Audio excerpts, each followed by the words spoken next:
Hi friends, welcome to blooming roses.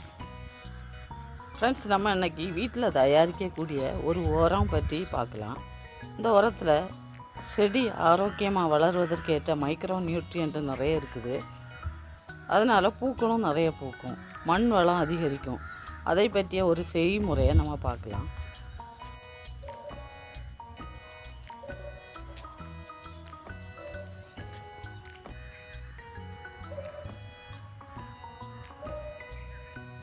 Friends, இதுதான் அந்த உரம். இதை எப்படி செய்யணும்னா, இதில் கொஞ்சம் வேப்ப புண்ணாக்கு, கடலை புண்ணாக்கு இதெல்லாம் ஈக்குவலாக எடுத்துக்கோங்க. அப்புறம் கடுகு புண்ணாக்கு போடலாம். அது கொஞ்சம் சூடுனால கொஞ்சம் கம்மி பண்ணிடலாம். இதை கஞ்சி தண்ணியில், அப்புறம் அரிசி கழுவின தண்ணி, பருப்பு கழுவின தண்ணியில் இதை ஊற வைங்க. கொஞ்சம் ஒரு கையளவு டிஏபி போடலாம். அது வந்து டை அம்மோனியம் பாஸ்பேட். இதெல்லாம் போட்டு கலந்து 3 நாள் நீங்கள் ஊற வைக்கணும். அப்படி வச்சது தான் அந்த உரம். பார்த்திங்களா, இதில் எல்லாம் கலந்து இருக்குது. இதில் ஒரு பேட் ஸ்மெல் வரும், கொஞ்சம் பொறுத்துக்கோங்க.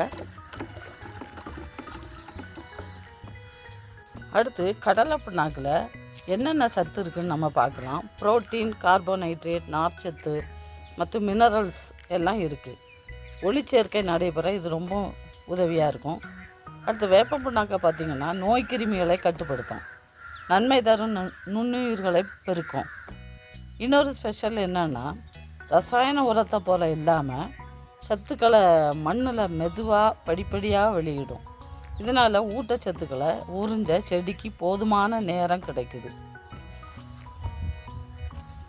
அடுத்து கடுகு புண்ணாக்கை எடுத்துக்கிட்டோன்னா இதில் நைட்ரஜன், பாஸ்பரஸ், பொட்டாசியம் எல்லாம் இருக்குது.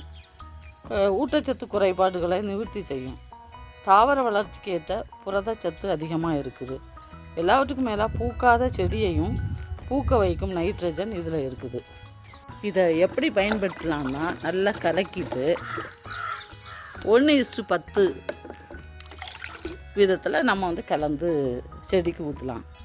இது வந்து இப்போ நம்ம வந்து இந்த உரத்தை இதில் கலக்கிட்டு ஒரு பங்கு எடுத்தோம்னா, ஒரு மக்கு எடுத்தோம்னா இதில் 10 லிட்டர் 10 மக்கு தண்ணி இருக்குது. இதில் கலந்து நல்லா கலந்து வைக்கணும். ஆக்சுவலாக இதை வந்து அரிச்சு எடுக்கணும், அல்லது நீங்கள் வந்து தெளிய வச்சு மேலாப்பில் தெளிஞ்ச பிறகு அதை எடுத்து நீங்கள் செடிக்கு ஊற்றலாம். பார்த்தீங்களா, இதுதான் செய்முறை.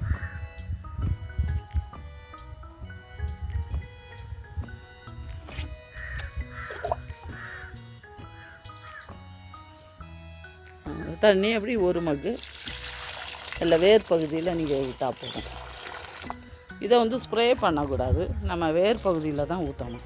இது வந்து வெயில் காலத்தில் இந்த மாதிரி நம்ம கரைசலை கொடுக்கும்போது செடிக்கு ரொம்ப நல்லது.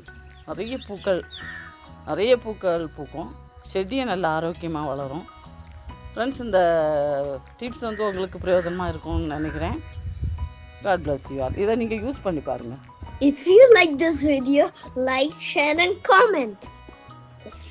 Subscribe பண்ணுங்க please.